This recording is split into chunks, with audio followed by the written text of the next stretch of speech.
Jonathan who? The White House downplaying Jonathan Gruber's role in developing the health care law, but try telling that to Jonathan Gruber.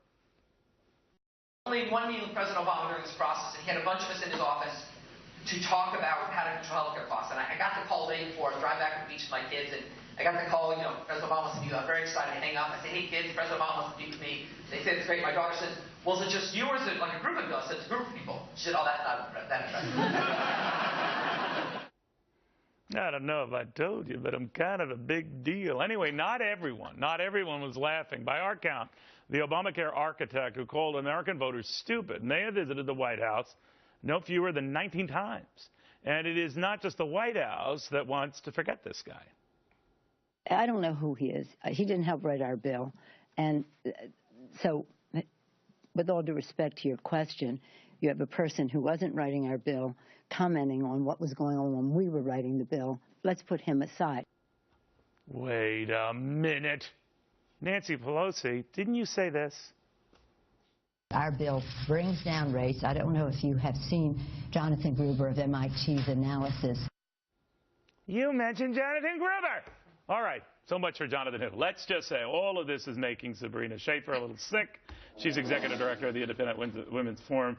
So all of a sudden it's Jonathan who, but obviously they know who Jonathan was. Right, and now Nancy Pelosi and the White House are running away from Gruber the way, Democratic candidates ran away from the White House just a few weeks ago for the midterms. It's kind of funny. But look, no, this is really serious. I think this may have a different effect than previous problems that we've seen, right? We've had lots of problems along the way with Obamacare, from the rollout to, you can keep your insurance if you like it. But this has a different tone because now we're not talking about policy, now we're talking about the American people. Here's what I agree with you, this should get a great deal of play because it should concern you what was going into their thinking, was being crafted.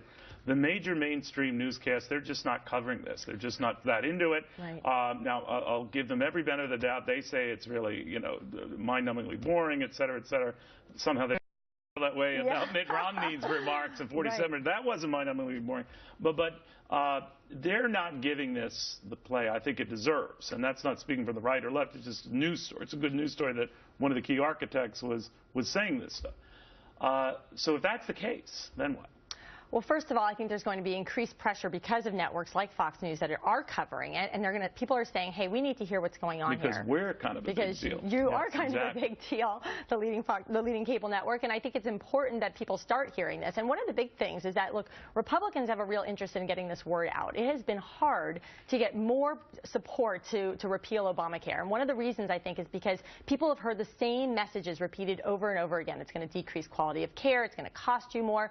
It doesn't have an impact anymore. But when something like this comes out, it actually can really disrupt people's thinking. It can really change the game. But, Sabrina, you mentioned something I think is very, very important, and that is this idea that even when it was being constructed, and I think you and I were talking about it, that if it sounded too good to be true, it probably was. And I even said at the time we were living practically, I should have gotten a condo in Washington when we were covering yeah, right. And when they said, you can cover everybody, you can cover pre-existing conditions, all laudatory goals, sure. And then say you're not going to pay more for it.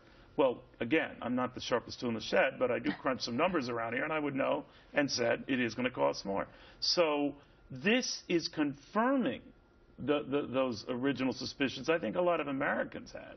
That's right. And I think that there's been a big confusion. I had this on social media today, an argument over this, the difference between health coverage and health care, right? We all want to make sure that those in our nation who don't have coverage get that, but we're more interested in making sure that everybody has quality care that they can afford. And that's where market-based solutions are going to be much more impactful than more government. One thing Gruber said that I think doesn't get as much press, but I think it's quite revealing when he talked about Cadillac plans that really weren't so Cadillac. These plans that are considered extra generous that only folks have. But it was sort of like the AMT, the alternative minimum tax, that it would presumably be targeted only the wealthy, when, as you and I know, it grew to include a much wider base of people. And that was the same thing with the Cadillac tax. And he is speaking offhandedly to these groups. The Treasury is going to get a lot of revenue off of this because it is going to encompass a wider group of people. And this is the conversation we never had, right, Neil? I mean, That's this exactly is what Valerie Jarrett and others at the White House are saying, oh, we had this great conversation, this debate, only the rich will pay. Right, and this is totally fabricated. The fact is there was no debate. It was my way or the highway with this president. There was massive disapproval of this law before it went into effect, and they basically shoved it down the American people's throats. And now Gruber's out there saying, guess what? We did just that. And people are saying, hey, hold on, I don't like that. Very well put. Sabrina, thank you very much. And the only reason we're bringing this up, folks, and while you might not see it covered in some of the mainstream press, this is how this was cooked up. This is how these numbers were agreed to. And it raises an important point about key mathematical sort of estimates that were deliberately kept vague so people would know. And then it gets back to the issue of what, Nancy Pelosi knew and whether she knew exactly what was in it, whether she remembered Mr. Gruber or not.